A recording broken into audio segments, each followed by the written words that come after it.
Muy buenas noches amigos, yo soy Miguel Guerrero, bienvenidos a este reporte especial de CDN, Cadena de Noticias. Durante más de 30 años, Venezuela representó un modelo de democracia para toda la América Latina. Hoy, sin embargo, nadie está seguro de que pueda seguir siéndolo. Una explosiva mezcla de factores sociales, económicos y políticos se han conjugado allí para sumir a esa nación sudamericana en una crisis de consecuencias muy difíciles de evaluar. El presidente Hugo Chávez, considerado un revolucionario por sus partidarios y un dictador por sus opositores, se enfrenta hoy a situaciones muy complejas. Sus últimas medidas, por ejemplo, de corte populista, le mantienen enfrentado a los sectores más influyentes de la sociedad venezolana. Chávez se ha peleado con la prensa, los empresarios y los sindicatos, y más recientemente se ha abierto un nuevo frente con la Iglesia Católica de su país. Venezuela suple el 50% de las necesidades dominicanas de petróleo y sus derivados. El siguiente reporte especial de CDN analiza la potencial posibilidad de una más grave crisis en ese país.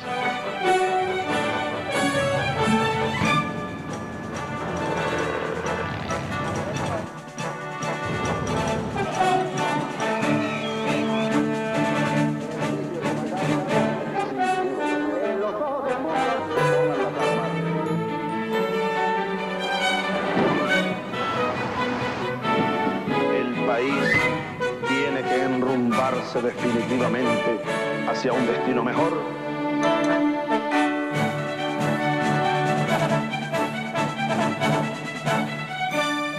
Regresamos con este reporte especial después de la pausa.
La delicada situación venezolana ha tenido una fuerte repercusión en todo el ámbito latinoamericano por el importante papel que ese país juega en esta parte del mundo occidental.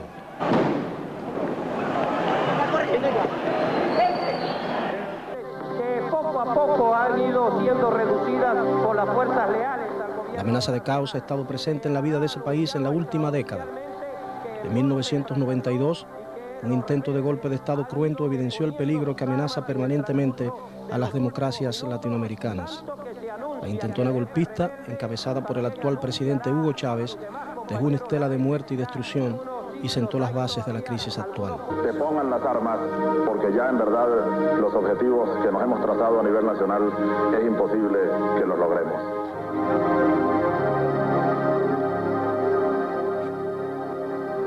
Hoy en Venezuela estamos presenciando, estamos sintiendo, estamos viviendo una verdadera resurrección. La elección de Chávez como presidente dio paso a cambios radicales en las estructuras políticas de Venezuela. Chávez eliminó el Congreso, la Corte Suprema de Justicia y redujo el papel de los partidos políticos en la vida de la nación. La llegada de Chávez al Palacio de Miraflores representó el fin del predominio de los partidos Acción Democrática y Demócrata Cristiano Copey, que había durado 40 años. Cuántas situaciones que llevaron al 93 la salida de un presidente llevado a la cárcel por corrupción después de la segunda rebelión militar de aquel año 92, la del 27 de noviembre. Y luego el derrumbe definitivo de los dos partidos que degeneraron hacia dentro de ellos mismos y que contribuyeron enormemente a degenerar en buena medida toda la situación nacional que se vivió en aquellos años. surgió un Recientemente, movimiento político. una protesta de los empresarios con el respaldo de los sindicatos de trabajadores provocó una paralización general de las actividades venezolanas. La protesta de un día acentuó la división del país y agravó las relaciones de Chávez con la oposición. Debemos de tener respeto y los revolucionarios.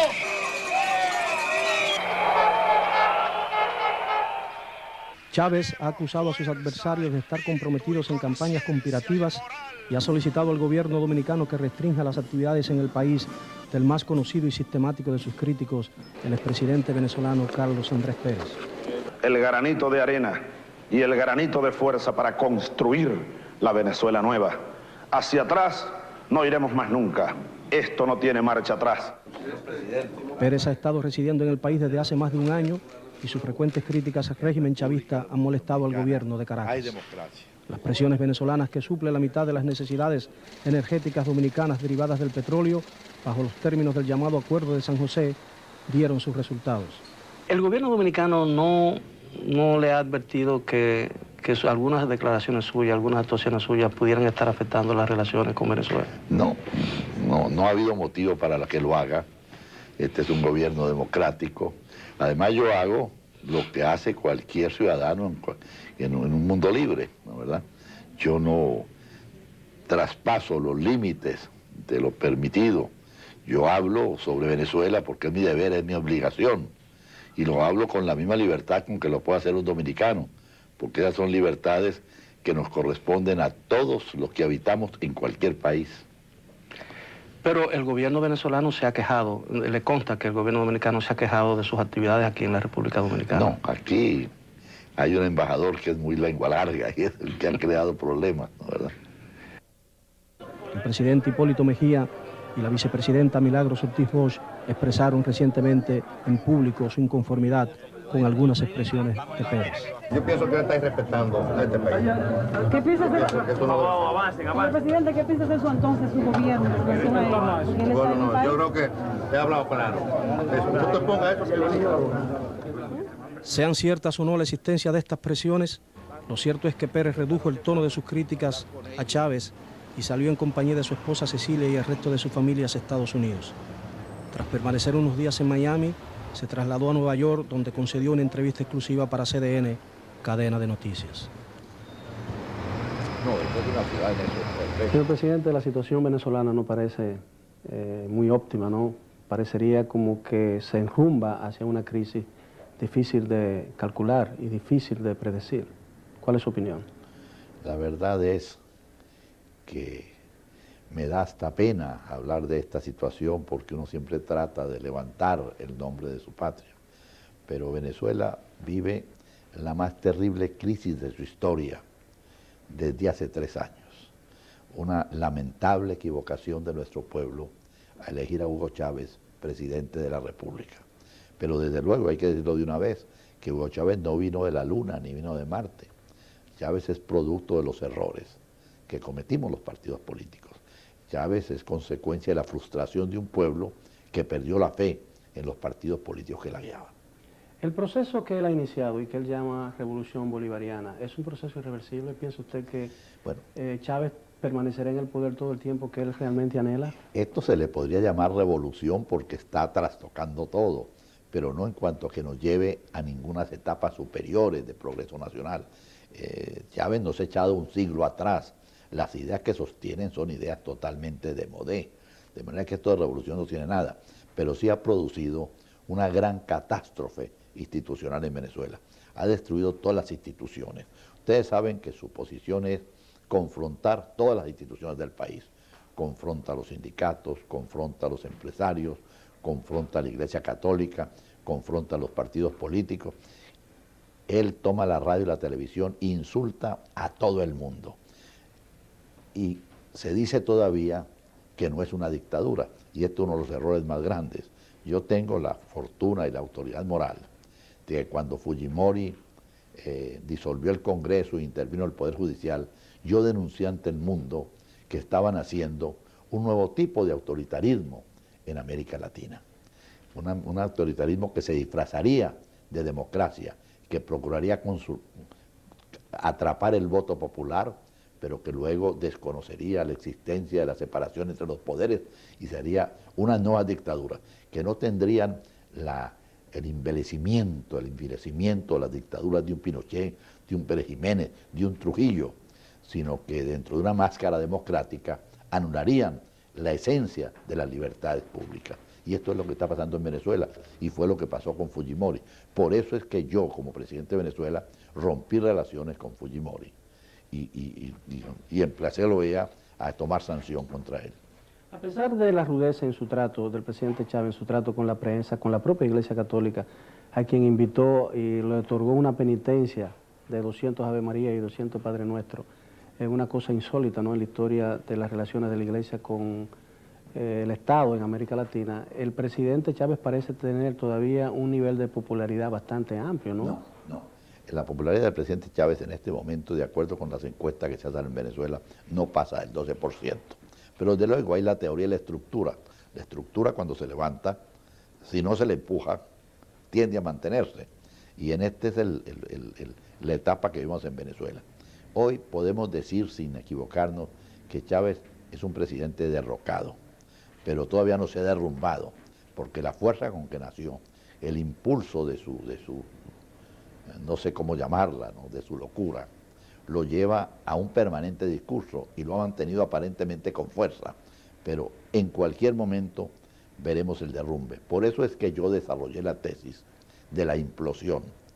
Yo he dicho que en Venezuela no hay ninguna conspiración, que nadie está conspirando contra Chávez, sino que es dentro del mismo sistema. Son tales las contradicciones, son tales los errores, es tal la incapacidad para gobernar el país que el régimen va a estallar por dentro. Y ya vemos, por ejemplo, acaba de separarse del gobierno Michelena. Ustedes saben, como periodistas, que Michelena ha fungido como uno de los factores fundamentales en la conducción teórica o intelectual del régimen de Chávez. Ya no pudo aguantar más y se fue. Y así va a seguir con otros, hasta que el propio ejército va a tomar la decisión de separar a Chávez del poder. Pese a las duras críticas de la oposición, el presidente Chávez tiene argumentos para defender su gobierno. Surgió un movimiento político nacional, surgió un camino que nos trajo luego a una nueva situación, la del 6 de diciembre de 1998 y la del 2 de febrero de 1999 y el referéndum popular, el primero de nuestra historia, y la Asamblea Nacional Constituyente y la nueva Constitución aprobada en referéndum y la relegitimación de poderes y esta nueva situación que hoy tenemos aquí en Venezuela, sin duda altamente positiva cuando la comparamos con lo que aquí había hace 10 años. Regresamos con este reporte especial después de la pausa.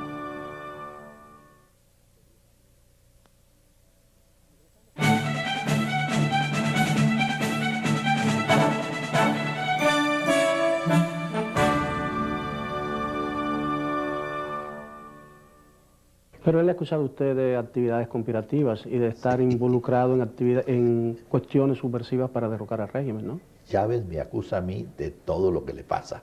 Bueno, para mí, desde cierto punto de vista, es un honor de que yo sea su punto de fijación, porque mi persistencia en la lucha por la democracia, en apoyar al país en la vuelta a la democracia, me ha convertido en el centro de su odio. Pero yo no, ustedes me han visto cómo actúo yo, en qué me dedico, eso sí, mi palabra siempre ha estado al frente de todos los respaldos a lo que se ha hecho en Venezuela. Hace poco se publicó una conversación mía telefónica con el presidente de Fede Cámaras, con Carmón Stanga. Esa conversación es absolutamente verídica. La hice yo desde un teléfono en Miami, hablando con la casa del señor Carmón Stanga. Pero en esa conspiración no hay en esa conversación no hay una sola palabra de conspiración, todo lo contrario. Yo los felicito y muestro mi entusiasmo y mi sorpresa por la capacidad de diálogo, por el tono cívico con que se mantuvo este paro del 10 de diciembre. ¿Cómo llegó a las autoridades venezolanas copia de esa conversación? ¿Está haciendo? Interferencia telefónica. Violando.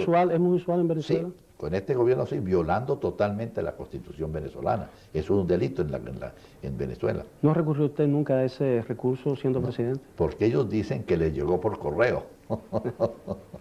Pero no recurrió usted nunca a ese recurso No, siendo presidente de la República. Yo nunca recurrí. Señor Pérez, un 23 de enero de hace alrededor de 45 años, el liderazgo político venezolano reunido aquí mismo en la ciudad de Nueva York suscribió un acuerdo que permitió el derrocamiento algunos días después o semanas después del entonces dictador Marcos Pérez Jiménez. ¿Cree usted que esa experiencia pueda darse de nuevo, aun cuando no hay ya partidos políticos Esa de oposición en experiencia Venezuela? fue una experiencia extraordinaria porque efectivamente la pugna violenta entre los distintos sectores democráticos de Venezuela había impedido que se pudiera conformar la vida democrática del país. En esta oportunidad los partidos políticos dijeron, bueno, nosotros vamos a estar luchando permanentemente, pero tenemos que crearle un piso al sistema democrático. Y ese piso lo tenemos que dar aliándonos todos en torno a mantener la democracia y cuidándonos en nuestros debates de no poner en peligro el piso que le dimos a la democracia. Eso se convirtió después en Venezuela, esto de Nueva York, en el pacto de Punto Fijo. Desgraciadamente... O el espíritu del 23 de enero, sí, ¿no? Pero desgraciadamente los partidos políticos degeneraron, los partidos políticos se clientelizaron y esto trajo esta situación. Cuando se analice en el fondo la crisis política venezolana, habrá que comenzar por la crisis de los partidos políticos. Los partidos políticos son los que originan este proceso tremendo en que está hundido el país. ¿Qué modalidad entonces de actividad política partidaria podría surgir en Venezuela? ¿Podrían surgir con los mismos nombres, Acción Democrática, volver a ser lo que fue antes, el Partido Copey volver a ser lo que también fue antes? Bueno, esa es una pregunta que yo me he hecho y que ha dado lugar a muchas reflexiones de mi parte. Yo incluso recibo la visita de líderes de todas las tendencias en Venezuela y con ellos he compartido también este tema.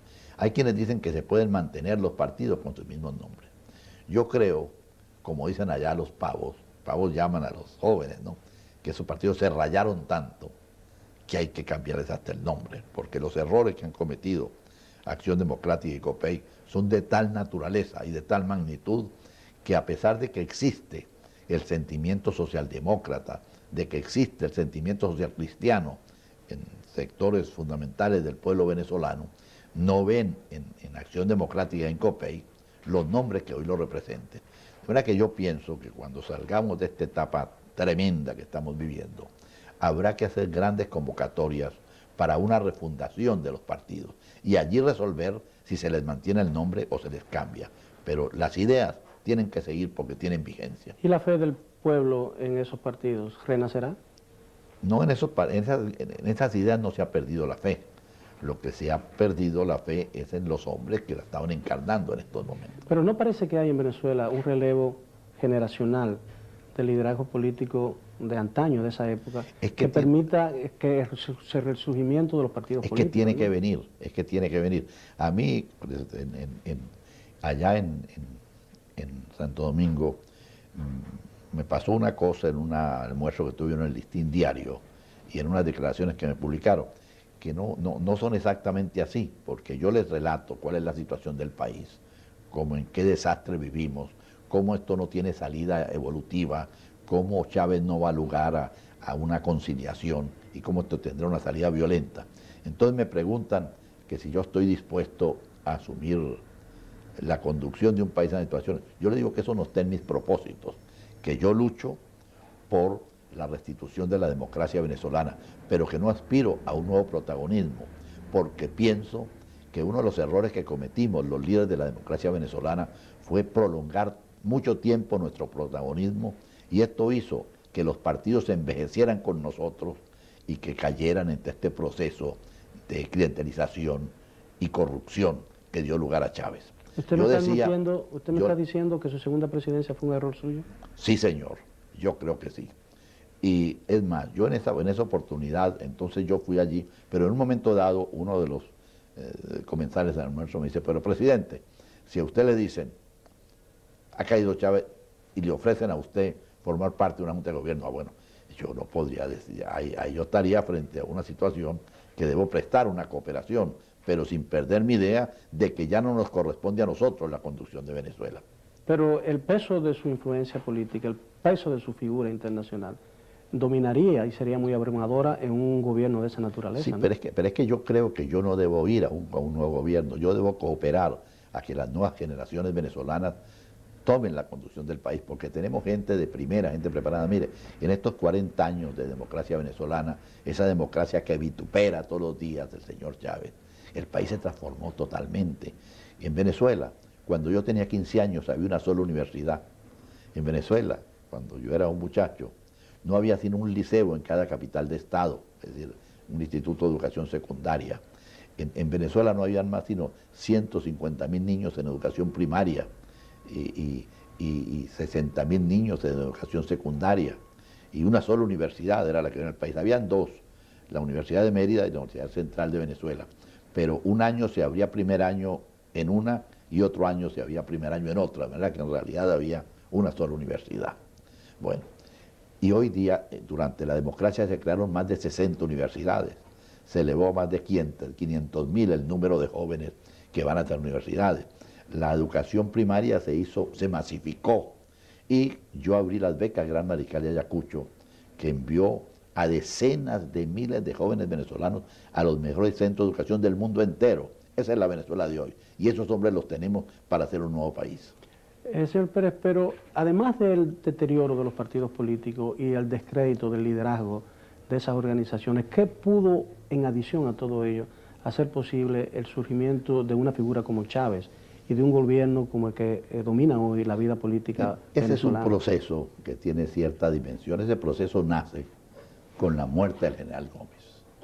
A la muerte de Gómez en 1936 surgen los herederos de Gómez, que los encabezaba un hombre a quien le dan cierta lustre por su brillo intelectual, que es el señor Ular Pietri. Ular Pietri aspiraba a ser el nuevo presidente de Venezuela, pero el sesgo regional de los gobiernos de Gómez hizo que los que los eran fueran andinos de mi tierra, del Táchira, López Contreras y Medina Angarita. Pero por detrás de ellos estaba este señor. Pero como se negaron a dar el voto directo y secreto, vino lo que se llamó la Revolución de Octubre, en la que participamos nosotros, la gente de Acción Democrática, que derrocó a Medina y comenzó un proceso de democratización en Venezuela. Pero entonces Ular Pietri y las viudas del gomecismo no quedaron nunca contentos con esto. Ellas se aliaron a los restos de la izquierda derrotada en la guerrilla, a los sectores antidemocráticos, y armaron la gran confabulación contra mí. De esa confabulación que me sacó del poder 6 meses antes de terminar mi segundo periodo presidencial, viene esta crisis que estamos viviendo. Cuando yo salí de Miraflores, el 21 o 23 de mayo, no recuerdo qué día, de 1972, yo hice mi última alocución presidencial. Y ahí dije que lo que me estaba pasando a mí era apenas un signo y un síntoma de los males que vendrían para Venezuela. Y esas palabras, que ahora se han repetido mucho en Venezuela, resultaron proféticas.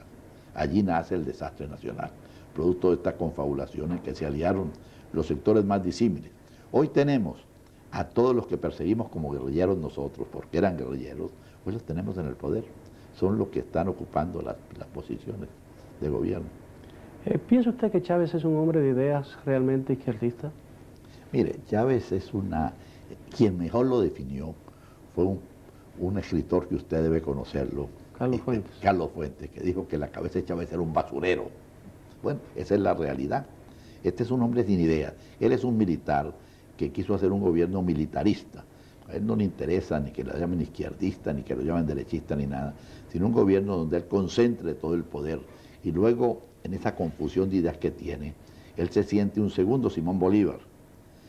Se ha dicho incluso que él deja un asiento a su lado en el comedor, que es donde se sienta Bolívar a charlar con él, ¿no? ¿Verdad? Este es el hombre, es un hombre completamente con un problema mental indudable, ¿no? Bueno, pero él no tiene ideas claras. Ahora, ha tomado, eso sí, tiene un sentimiento antinorteamericano. Eso lo heredó de las luchas antiimperialistas, que fueron tan populares y tan centrales en la vida de nuestros pueblos. Entonces él tiene un odio ancestral contra los Estados Unidos. Y ese odio lo proyecta en todo. Y eso lo ha hecho íntimo amigo de Fidel Castro. Fidel Castro para él es sus dioses, su luz, amigo de San Hussein, amigo de Gaddafi. Esos son los amigos de él.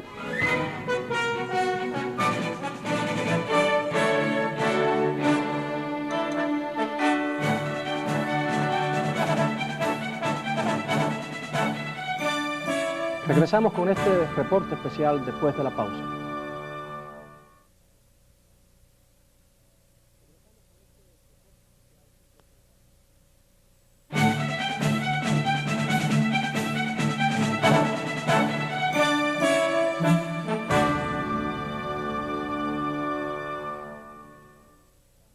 En Santo Domingo circula el rumor, circula la versión de que el gobierno dominicano le pidió personalmente a usted que abandonara temporalmente el país para no tener que verse enfrentado a presiones muy intensas de parte del presidente Hugo Chávez por la vinculación que existe y la dependencia que existe en la República Dominicana del petróleo venezolano. La actitud del presidente Hipólito Mejía y del gobierno de República Dominicana, yo tengo que agradecerla. Es verdad que hubo alguna vez algunas declaraciones de Hipólito, pero ya sabemos cómo es nuestro querido presidente dominicano, pero nunca a mí se me pidió nada, se me dio todo el apoyo que se le da a un ciudadano y se me dio toda la protección que yo podía necesitar frente a cualquier problema que se podía presentar por mi situación de enfrentado a la dictadura del señor Chávez. Bueno, que nunca se me dijo. Yo acostumbro pasar una temporada allá y otra me vengo a Nueva York y me voy a Miami. De manera que esto yo salí en un viaje que tenía proyectado hace mucho tiempo hacia acá.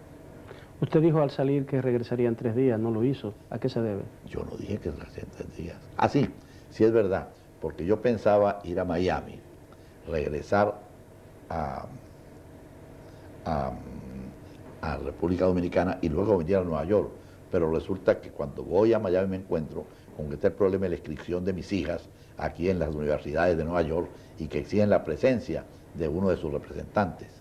Entonces resolvimos viniendo para acá y ahí fue donde se prolongó nuestra estada, eso es cierto. ¿Es Santo Domingo un lugar seguro para usted en vista de que el gobierno de Venezuela ha estado solicitando o intentando extraditarlo?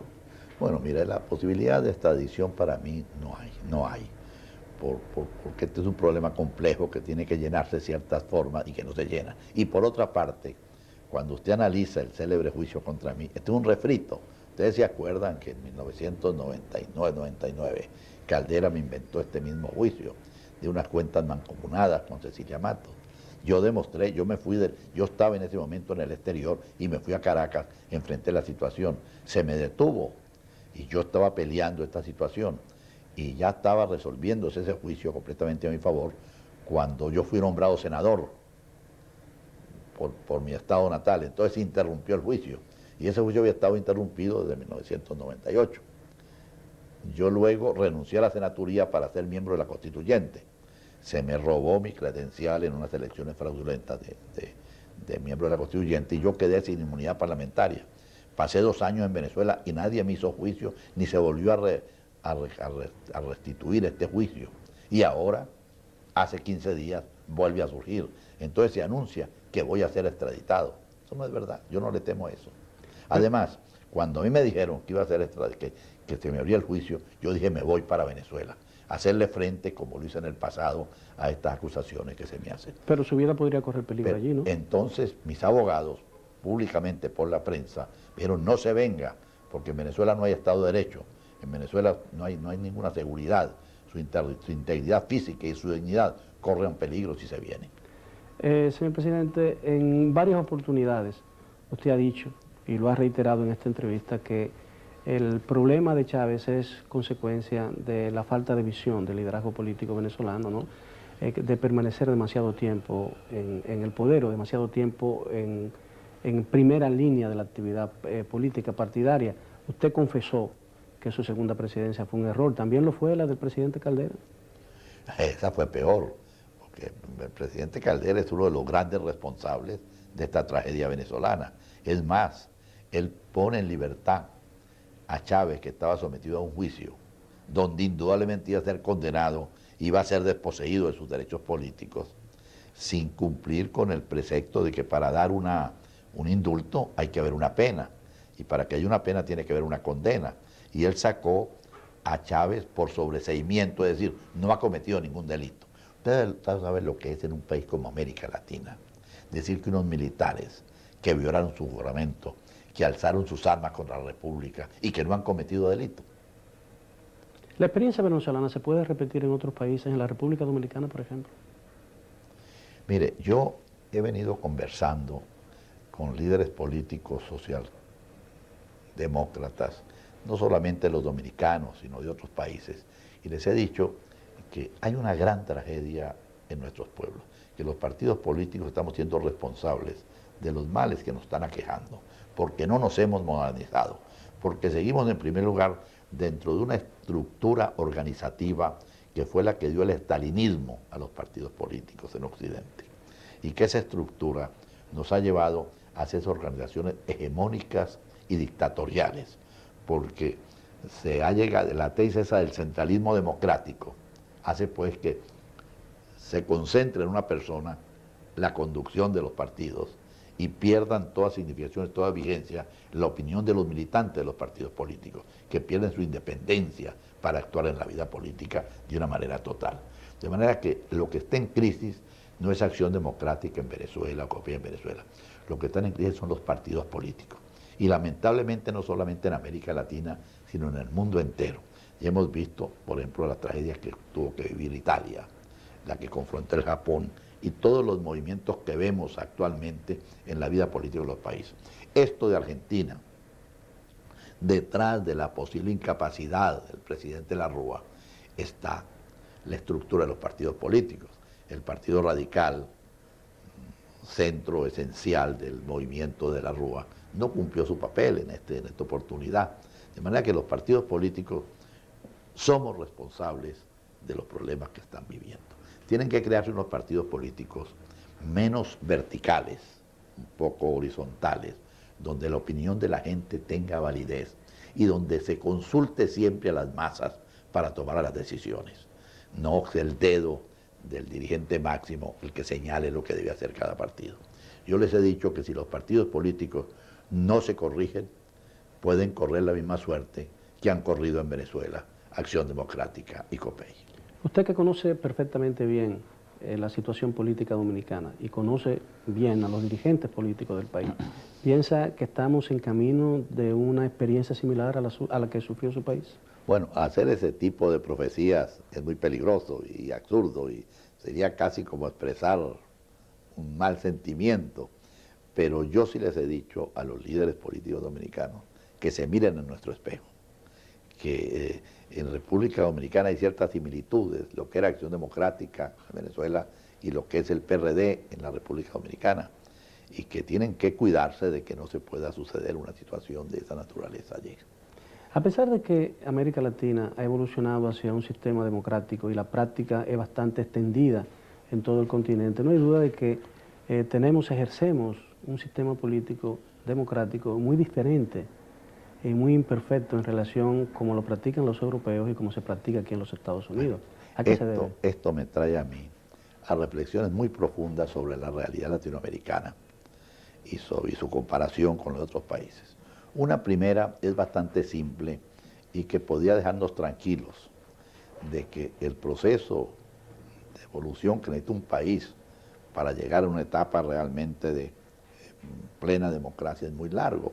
¿Cuántos siglos necesitó Europa para salir de la esclavitud? ¿Cuántos siglos para salir de la Edad Media, para llegar a este renacimiento que hizo florecer la ciencia y la tecnología en nuestro mundo? Mucho tiempo. Bueno, ¿cómo se hizo el desarrollo de los Estados Unidos? Sin prensa, sin radio, sin televisión. Es decir, en cambio nosotros en América Latina, que somos muy recientes, somos los más recientes en el mundo civilizado, hemos tenido que hacer todo lo que hacemos bajo el ojo avisor y crítico del mundo entero, con la televisión, con la radio, con los satélites, con todo encima. De manera que nosotros pretendemos que deberíamos estar al nivel de Estados Unidos, al nivel de Europa. En Estados Unidos no pasó lo que pasó en el resto de América. Aquí se constituyó una nación europea dentro de este territorio. Allá vino la mezcla entre los naturales y los europeos y los españoles fundamentados. Y así se creó esta raza nuestra mestiza y comenzó un proceso lento de transformaciones. Pero como nosotros estamos viendo cómo el mundo se transforma tan violentamente, pretendemos que lo mismo debemos hacerlo nosotros, porque no distinguimos entre dos conceptos, el concepto de civilización y el concepto de cultura. Lo que nos abruma a nosotros es la civilización, mientras nuestra cultura está en el fondo de todo este proceso civilizador que nos agrede por todas partes. Pero estos países, con el tiempo, van a llegar a ser lo que es Europa o lo que son los Estados Unidos, pero desde luego necesita de un trabajo permanente de nuestra parte, de una acción de los sectores élites de nuestros países para ir desarrollando su cultura, porque el éxito y la transformación de un país no depende de sus riquezas naturales, depende es de sus niveles de cultura. Nosotros no somos desarrollados porque nuestros niveles de cultura son sumamente arcaicos, son sumamente bajos. Esa es la realidad. Durante su primera administración, los precios internacionales del petróleo sufrieron un aumento verdaderamente extraordinario, ¿no?, a raíz de la guerra de Yom Kippur en 1973. En ese momento se justificó el incremento de los precios como un intento o un paso hacia la reivindicación de los recursos naturales de la América Latina. Esto tiene más sin embargo, los efectos en la economía de los países pequeños, como la República Dominicana, fue muy fuerte, ¿no? No, mire, esto tiene otra significación, y en hecho sí Venezuela tuvo un protagonismo muy grande, que fue la creación de la OPEP. Hasta ahora, los grandes países industrializados manejaban tanto los precios de las materias primas como los precios de las manufacturas a su leal entender. Y llega un momento en que los países no industrializados, los países que tienen petróleo, dicen, bueno, ahora los precios de la energía los vamos a manejar nosotros.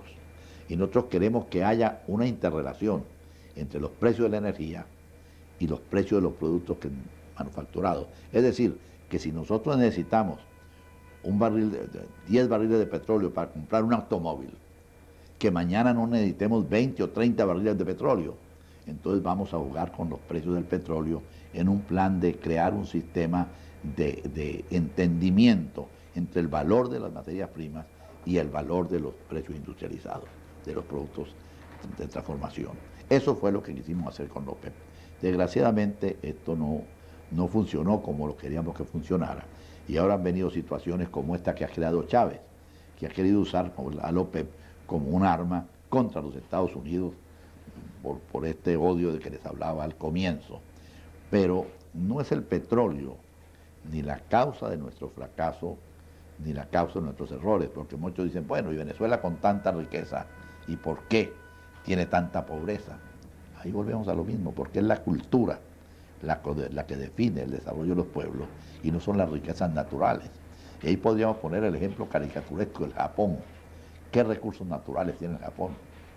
Y ve usted la civilización que ha desarrollado. Eso significa que a América Latina le va a resultar todavía muy difícil salir de la pobreza. Todavía tenemos que recurrir un trecho, pero tenemos que ponernos de acuerdo, los líderes de los movimientos democráticos, de los movimientos de transformación, para conducir debidamente a nuestros pueblos. Por ejemplo, ¿qué pasó hasta hace poco tiempo en Venezuela y en toda América Latina?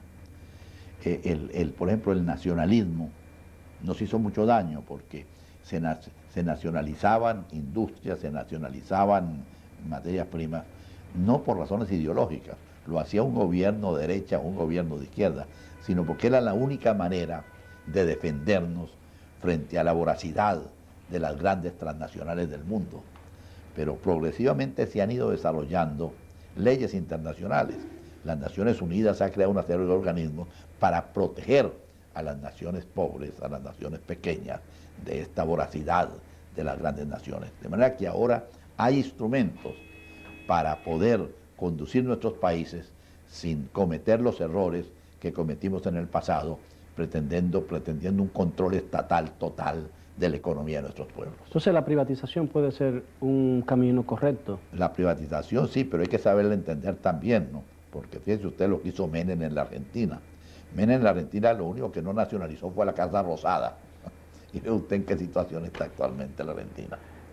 Pero entonces, ¿qué medidas podrían adoptarse en América Latina para impulsar el desarrollo. Antes, el problema de la deuda sigue siendo uno de los temas que más agobian, uno de los asuntos que más agobian, que más comprometen el presente y más empeñan el futuro de América Latina. Pero durante su gestión, recuerdo perfectamente, hace ya algunos años, en América Latina se discutía mucho la posibilidad de renegociar de manera conjunta el tema de la deuda, ¿no? Y buscar fórmulas para reducir el costo o el financiamiento del pago de esa deuda, del servicio de esa deuda. Sin embargo, eso parece haber quedado relegado a un segundo plano, aun cuando, de hecho, el tema de la deuda es todavía mucho más grave para América Latina. El tema de la deuda se convirtió en un tema demagógico que fue muy explotado, sobre todo por los sectores extremistas. Recuerden usted que Fidel Castro convocó una gran conferencia de América Latina para discutir el problema de la deuda. Mientras pagaba religiosamente su deuda. Yo me negué a ir a esa reunión porque no le veía sentido ni motivo. Pero todo eso tiene remedio, siempre y cuando los latinoamericanos, en primer lugar, entendamos que sí es necesaria la integración de la región.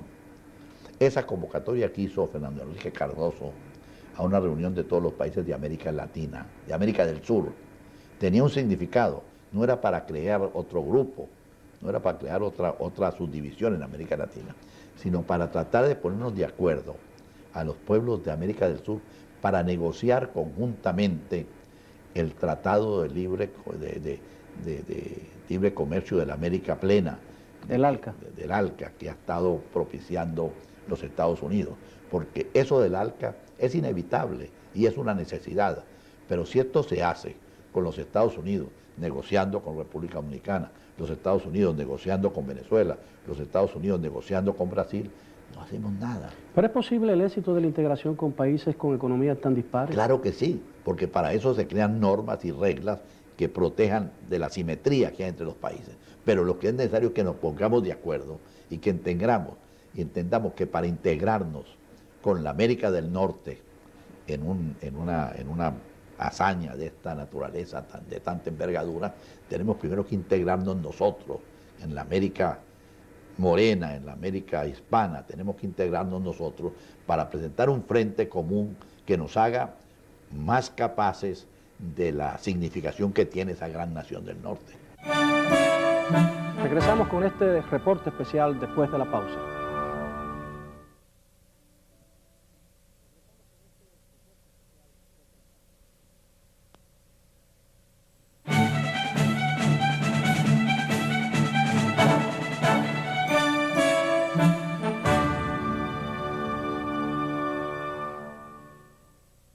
¿Está consciente usted de que en algún momento durante su permanencia en la República Dominicana el gobierno dominicano se vio sometido a fuertes presiones de parte del presidente Chávez?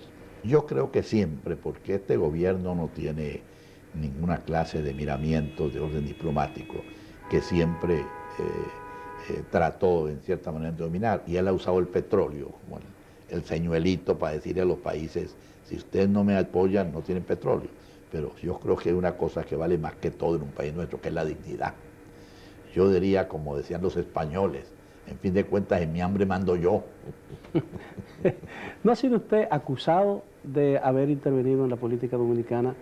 ¿No se ha sentido realmente ofendido? No sé si me han acusado, no lo recuerdo, pero yo nunca he intervenido en la política dominicana. ¿Y sus opiniones sobre la política doméstica? Usted me conoce, yo estoy allá, claro, yo hablo y opino en privado, pero yo no intervengo en nada.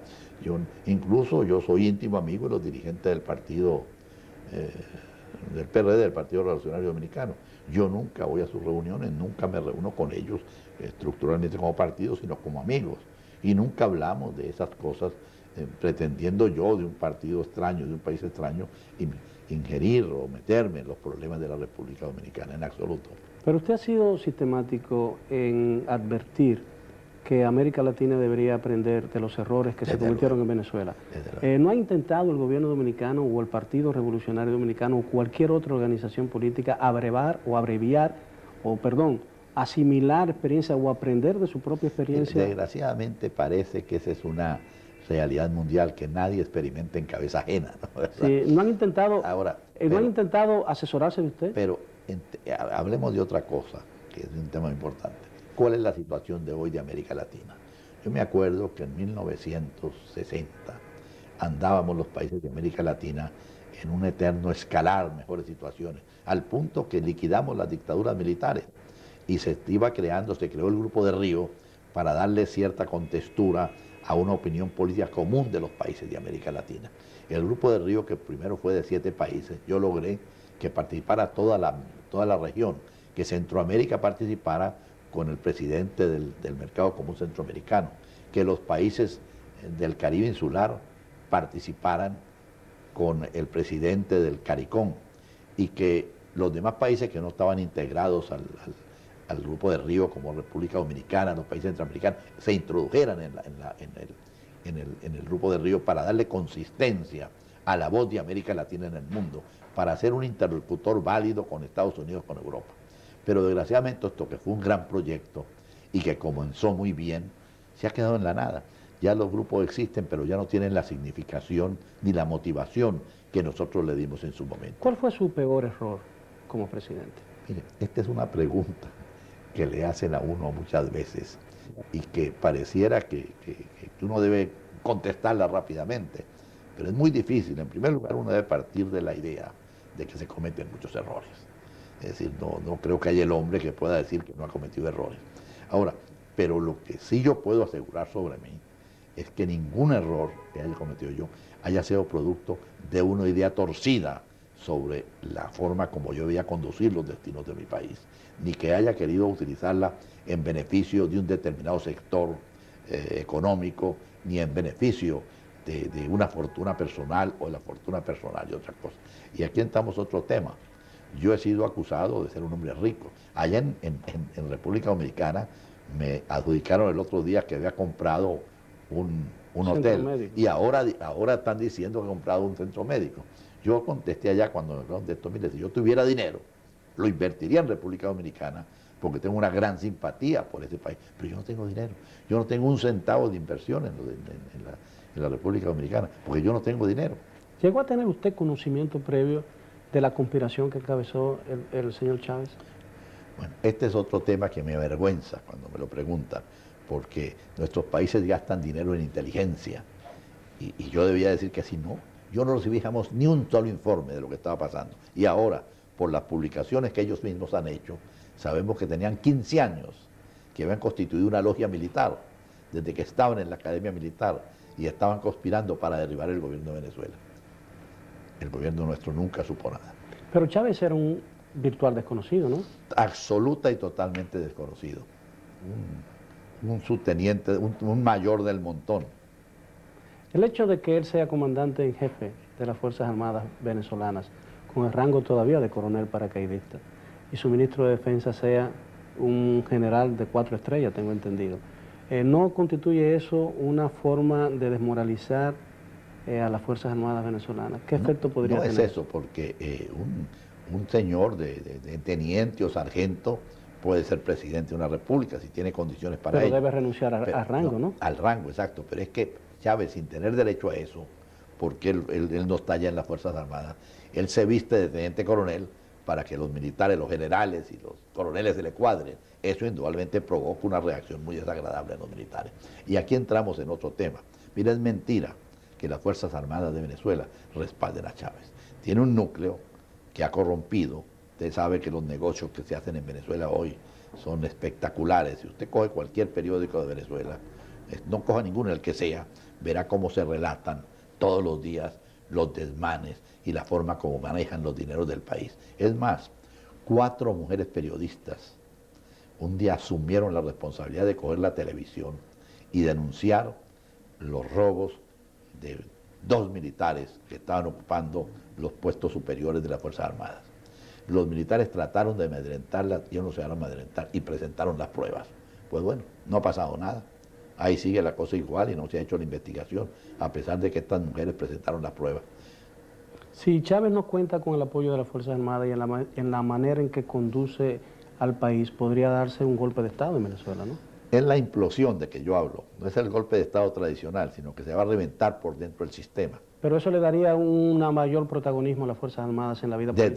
Desde luego, nosotros vamos a tener que pasar por esa etapa, pero con la ventaja para los sectores democráticos, que el problema del gobierno militar ya está descartado en América Latina y que ahora hay una sincera actitud en contra de estos gobiernos por parte de Estados Unidos, que ayer los protegían con el pretexto de la lucha contra el comunismo.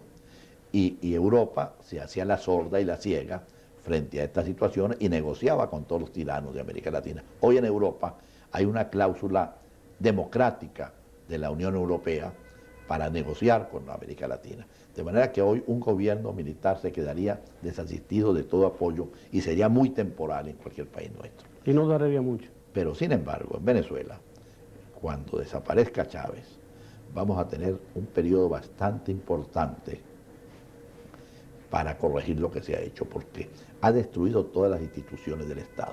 Él ha provocado, por ejemplo, en la sociedad, un odio de clases. Él ha fomentado la lucha de clases, pero abiertamente usted coge sus discursos que son muy largos y ve cómo fomenta esa lucha de clases.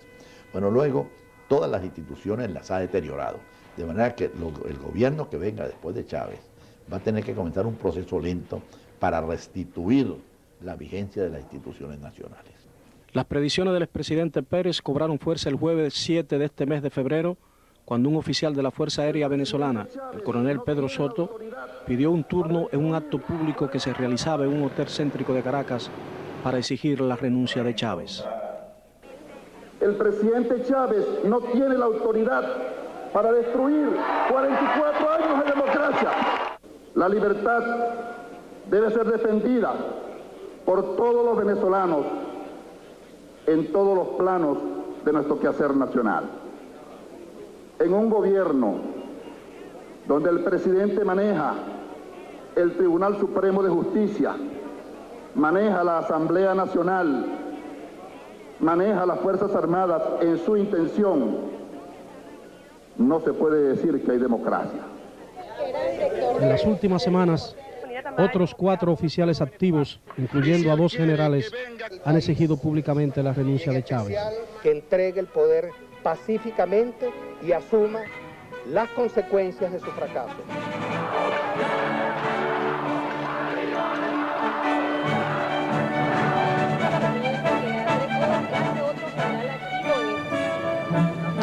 Como quiera que se le vea o analice, la situación venezolana reviste una trascendencia enorme para la República Dominicana. ¿Están realmente contados los días del régimen de Chávez, como predice su opositor, el expresidente Carlos Andrés Pérez? ¿O ha emprendido acaso Venezuela un nuevo y desconocido rumbo político imposible de pronosticar? El tiempo lo dirá. Gracias por su atención. Yo soy Miguel Guerrero. Hasta la próxima.